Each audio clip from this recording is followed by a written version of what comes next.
श्री सच्चिदानंद सद्गुरु साईनाथ महाराज की जय। अध्याय 22। सर्प विष से रक्षा। श्री बाला साहेब मिरकर, श्री बापू साहेब बूटी, श्री अमीर शक्कर, श्री हेमाड़ पंत। बाबा के विचार। बाबा की सर्प मारने पर सलाह। श्री साईं बाबा का ध्यान कैसे किया जाए। उस सर्वशक्तिमान की प्रकृति अगाध है जिसका वर्णन करने में वेद और सहस्त्रमुखी शेषनाग भी अपने को असमर्थ पाते हैं। भक्तों की रुचि स्वरूप वर्णन से नहीं, उनकी तो दृढ़ धारणा है कि आनंद की प्राप्ति केवल उनके श्री चरणों से ही संभव है। उनके चरण कमलों के ध्यान के अतिरिक्त उन्हें अपने जीवन के सर्वोच्च लक्ष्य की प्राप्ति का अन्य मार्ग विदित ही नहीं। हेमाड़ पंत भक्ति और ध्यान का जो एक अति सरल मार्ग समझाते हैं वह है, कृष्ण पक्ष के आरंभ होने पर चंद्रकलाएं दिन प्रतिदिन घटती जाती हैं तथा उनका प्रकाश भी क्रमशः क्षीण हो जाता है और अंत में अमावस्या के दिन चंद्रमा के पूर्ण विलीन हो रहने पर चारों ओर निशा का भयंकर अंधेरा छा जाता है। परंतु जब शुक्ल पक्ष का प्रारंभ होता है तो लोग चंद्र दर्शन के लिए अति उत्सुक हो जाते हैं। इसके बाद द्वितीया को जब चंद्र अधिक स्पष्ट नहीं होता तब लोगों को वृक्ष की दो शाखाओं के बीच से चंद्र दर्शन के लिए कहा जाता है और जब इन शाखाओं के बीच उत्सुकता और ध्यान पूर्वक देखने का प्रयत्न किया जाता है तो दूर क्षितिज पर छोटी सी चंद्र रेखा के दृष्टिगोचर होते ही मन अति प्रफुल्लित हो जाता है।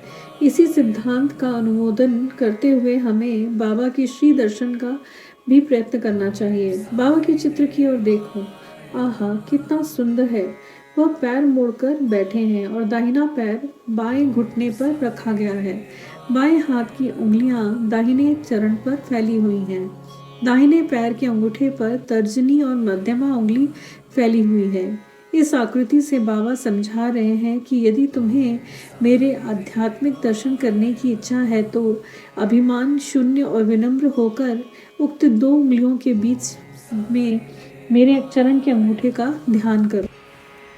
तब कहीं तुम उस सत्य स्वरूप का दर्शन करने में सफल हो सकोगे। भक्ति प्राप्त करने का यह सबसे सुगम पथ है।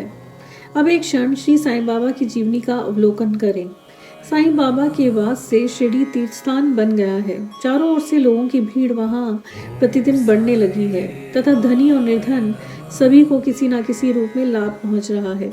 बाबा के असीम प्रेम, उनके अद्भुत ज्ञान भंडार और सर्वव्यापकता का वर्णन करने की सामर्थ्य किसे है। धन्य तो वही है जिसे कुछ अनुभव हो चुका है। कभी कभी वे ब्रह्म में निमग्न रहने के कारण दीर्घ मौन धारण कर लिया करते थे। कभी दृष्टांत देते तो कभी हास्य विनोद किया करते थे। कभी सरल चित्त रहते तो कभी क्रुद्ध हो जाया करते थे। भक्तों को उनके मुखमंडल के अवलोकन, वार्तालाप करने और लीलाएं सुनने की इच्छाएं सदा अतृप्त ही बनी रहती। फिर भी हम फूले ना समाते थे। जल वृष्टि के गणों की गणना की जा सकती है, वायु को भी चर्म थैली में संचित किया जा सकता है, परंतु बाबा की लीलाओं का कोई भी अंत ना पा सका। अब उन लीलाओं में से एक लीला का यहाँ दर्शन करें। भक्तों के संकटों के घटित होने से पूर्व बाबा उपयुक्त अवसर पर किस प्रकार उनकी रक्षा किया करते थे। श्री बाला साहेब मिरकर, जो सरदार काका साहेब के सुपुत्र तथा कोपर गांव के मामलेदार थे, एक बार दौरे पर चितली जा रहे थे। तभी मार्ग में वे साईं बाबा के दर्शनार्थ शिरडी पधारे। उन्होंने मस्जिद में जाकर बाबा की चरण वंदना की और सदैव की भांति स्वास्थ्य तथा अन्य विषयों पर चर्चा की। बाबा ने उन्हें चेतावनी देकर कहा, जहाँ तुम बैठे हो वहीं द्वारका माई है। जो उनकी गोद में बैठता है वह अपने बच्चों के समस्त दुखों और कठिनाइयों को दूर कर देती है। ये मस्जिद माई परम दयालु है। सरल हृदय भक्तों की तो यह माँ है और संकटों में उनकी रक्षा अवश्य करेगी। जो उसकी गोद में एक बार बैठता है उसके समस्त कष्ट दूर हो जाते हैं। जो उसकी छत्र छाया में विश्राम करता है उसे आनंद और सुख की प्राप्ति होती है। तदुपरांत बाबा ने उन्हें उदी देकर अपना वरद हस्त उनके मस्तक पर रखकर आशीर्वाद दिया। जब श्री बाला साहेब जाने के लिए उठ खड़े हुए तो बाबा बोले, क्या तुम लंबे बाबा अर्थात सर्प से परिचित हो? और अपनी बाईं मुट्ठी बंद कर उसे दाहिने हाथ की कोहनी के पास ले जाकर दाहिने हाथ को सर्प के सदृश हिलाकर बोले, वह अति भयंकर है, परंतु द्वारका माई के लालों का कोई कर ही क्या सकता है। जब स्वयं द्वारका माई उनकी रक्षा करने वाली है तो सर्प की सामर्थ्य ही क्या है। वहां उपस्थित लोग इसका अर्थ तथा मिरिकर को इस प्रकार चेतावनी देने का कारण जानना चाहते थे, परंतु पूछने का साहस किसी में भी ना था। बाबा ने श्यामा को बुलाया और बाला साहेब के साथ जाकर चितली यात्रा का आनंद लेने की आज्ञा दी। तब श्यामा ने जाकर बाबा का आदेश बाला साहेब को सुनाया। वे बोले, मार्ग में असुविधाएं बहुत हैं, अतः आपको व्यर्थ ही कष्ट उठाना उचित नहीं है। बाला साहेब ने जो कुछ कहा वह श्यामा ने बाबा को बताया। बाबा बोली कि अच्छा ठीक है, ना जाओ, सदैव उचित अर्थ ग्रहण कर श्रेष्ठ कार्य ही करना चाहिए। जो कुछ होने वाला है सो तो होकर ही रहेगा। बाला साहेब ने पुनः विचार कर श्यामा को अपने साथ चलने के लिए कहा। तब श्यामा पुनः बाबा की आज्ञा प्राप्त कर बाला साहेब के साथ तांगे में रवाना हो गए। वे 9 बजे चितली पहुंचे और मारुति मंदिर में जाकर ठहरे। ऑफिस के कर्मचारीगण भी अभी नहीं आए थे, इस कारण वे यहाँ वहाँ की चर्चाएं करने लगे। बाला साहेब दैनिक पत्र पढ़ते हुए चटाई पर शांतिपूर्वक बैठे थे। उनकी धोती का ऊपरी सिरा कमर पर पड़ा हुआ था और उसी के एक भाग पर एक सर्प बैठा हुआ था। किसी का भी ध्यान उधर ना गया। वह सीसी करते हुए आगे रेंगने लगा। यह आवाज सुनकर चपरासी दौड़ा आया और लालटेन ले आया। सर्प को देखकर वह सांप सांप कहकर उच्च स्वर में चिल्लाने लगा। तब बाला साहेब अति भयभीत होकर कांपने लगे। श्यामा को भी आश्चर्य हुआ। तब वे तथा अन्य व्यक्ति वहां से धीरे से हटे और अपने हाथ में लाठियां ले ली। सर्प धीरे धीरे कमर से नीचे उतर आया। तब लोगों ने उसका तत्काल ही प्राणांत कर दिया। जिस संकट की बाबा ने भविष्यवाणी की थी वह संकट टल गया और साईं चरणों में बाला साहेब का प्रेम दृढ़ हो गया। बापू साहेब बूटी। एक दिन महान ज्योतिषी श्री नाना साहेब डेंगले ने बापू साहेब बूटी से, जो उस समय शिरडी में ही थे, कहा, आज का दिन तुम्हारे लिए अत्यंत अशुभ और तुम्हारे जीवन को संकटप्रद है। यह सुनकर बापू साहेब बड़े अधीर हो उठे। जब सदैव की भांति वे बाबा के दर्शन करने को गए तो वे बोले कि ये नाना क्या कहते हैं। वे तुम्हारी मृत्यु की भविष्यवाणी कर रहे हैं, परंतु तुम्हें भयभीत होने की किंचित मात्र भी आवश्यकता नहीं है। इनसे दृढ़तापूर्वक कह दो कि अच्छा देखें काल मेरा किस प्रकार अपहरण करता है। जब संध्या समय बापू अपने शौच गृह में गए तो वहां उन्हें एक सर्प दिखाई दिया। उनके नौकर ने भी सर्प को देख लिया और उसे मारने को एक पत्थर उठाया। बापू साहब ने एक लंबी लकड़ी मंगवाई, परंतु लकड़ी आने से पूर्व ही वह सांप दूरी पर रेंगता हुआ दिखाई दिया और तुरंत ही दृष्टि से ओझल हो गया।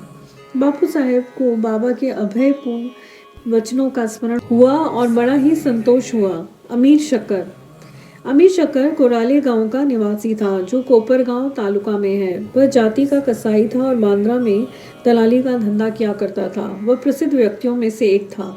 एक बार वह गठिया रोग से अधिक कष्ट पा रहा था। जब उसे खुदा की स्मृति आई तब वह काम धंधा छोड़कर शिरडी आया और बाबा से रोग निवृत्ति की प्रार्थना करने लगा। तब बाबा ने उसे चावड़ी में रहने की आज्ञा दे दी। चावड़ी उस समय एक अस्वास्थ्यकारक स्थान होने के कारण इस प्रकार के रोगियों के लिए सर्वथा अयोग्य था। गांव का अन्य कोई भी स्थान उसके लिए बेहतर होता, परंतु बाबा के शब्द तो निर्णयात्मक तथा मुख्य औषधि स्वरूप थे। बाबा ने उसे मस्जिद में न आने और चावड़ी में ही रहने की आज्ञा दी। वहां उसे बहुत लाभ पहुंचा। बाबा प्रातः और सायंकाल चावड़ी से निकलते तथा एक दिन के अंतर से जुलूस के साथ वहां आते और वहीं विश्राम किया करते थे। इसलिए अमीर को बाबा का सानिध्य सरलता पूर्वक प्राप्त हो जाया करता था। अमीर वहां पूरे 9 मास रहा। जब किसी अन्य कारणवश उसका मन उस स्थान से उब गया तब रात्रि में वह चोरी से उस स्थान को छोड़कर कोपर गांव की धर्मशाला में जा ठहरा। वहां पहुंचकर उसने वहां एक फकीर को मरते हुए देखा जो पानी मांग रहा था। अमीर ने उसे पानी दिया, जिसे पीते ही उसका देहांत हो गया। अब अमीर किंग कर्तव्य विमूढ़ हो गया। उसे विचार आया कि अधिकारियों को इसकी सूचना दे दूं तो मैं ही मृत्यु के लिए उत्तरदायी ठहराया जाऊंगा और प्रथम सूचना पहुंचाने के नाते मुझे अवश्य इस विषय की जानकारी होगी। सबसे प्रथम मैं ही पकड़ा जाऊंगा। तब बिना आज्ञा शिरडी छोड़ने की तावली पर उसे बड़ा पश्चाताप हुआ। उसने बाबा से मन ही मन प्रार्थना की और शिरडी लौटने का निश्चय कर उसी रात्रि बाबा का नाम लेते हुए पाँव फटने से पूर्व ही शिरडी वापस पहुंचकर चिंता मुक्त हो गया।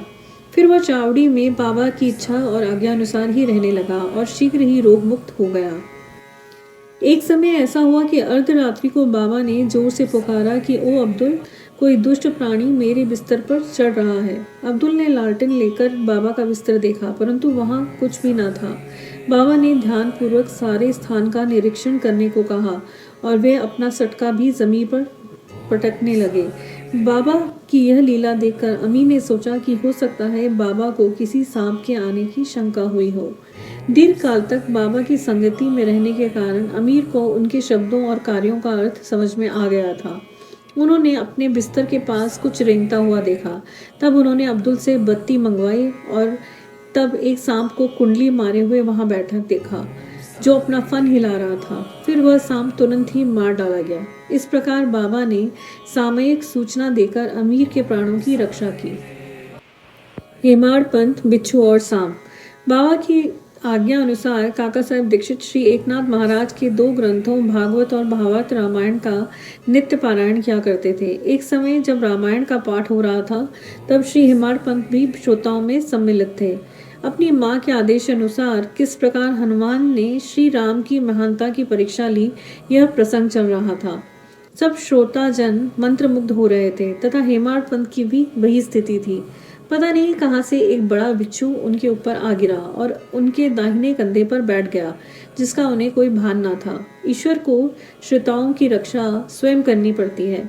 अचानक ही उनकी दृष्टि कंधे पर पड़ी। उन्होंने उस बिच्छू को देख लिया।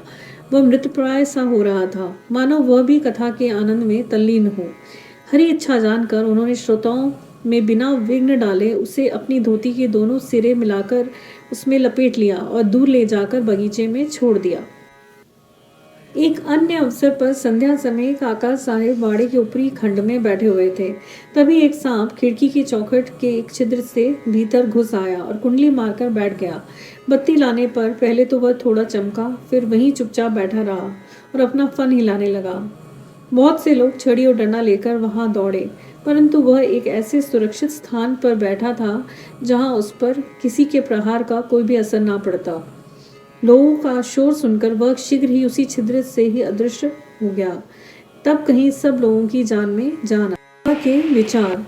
एक भक्त मुक्ताराम कहने लगा कि चलो अच्छा ही हुआ जो एक जीव बेचारा बच गया। श्री हेमाड़ पंत ने उसकी अवहेलना कर कहा, सांप को मारना ही उचित है। इस कारण इस विषय पर वाद विवाद होने लगा। एक का मत था कि सांप तथा उसके सदृश जंतुओं को मार डालना ही उचित है, किंतु दूसरे का इसके विपरीत मत था। रात्रि अधिक हो जाने के कारण किसी निष्कर्ष पर पहुंचे बिना उन्हें विवाद स्थगित करना पड़ा। दूसरे दिन यह प्रश्न बाबा के समक्ष लाया गया। तब बाबा निर्णयात्मक वचन बोले कि सब जीवों में और समस्त प्राणियों में ईश्वर का निवास है, चाहे वो सांप हो या बिच्छू। वे ही इस विश्व के नियंत्रण करता और सब प्राणी सांप, बिच्छू इत्यादि उनकी आज्ञा का ही पालन किया करते हैं। उनकी इच्छा के बिना कोई भी दूसरे को हानि नहीं पहुंचा सकता। समस्त विश्व उनके अधीन है तथा स्वतंत्र कोई भी नहीं है। इसलिए हमें सब प्राणियों से दया और स्नेह करना चाहिए। वैमनस्य या संहार करना छोड़कर शांत चित्त से जीवन व्यतीत करना चाहिए। ईश्वर सबका ही रक्षक है। श्री सद्गुरु साईनाथा अर्पणमस्तु। शुभम भवतु। सप्ताह पारायण तृतीय विश्राम। ओम श्री साईनाथाय नमः।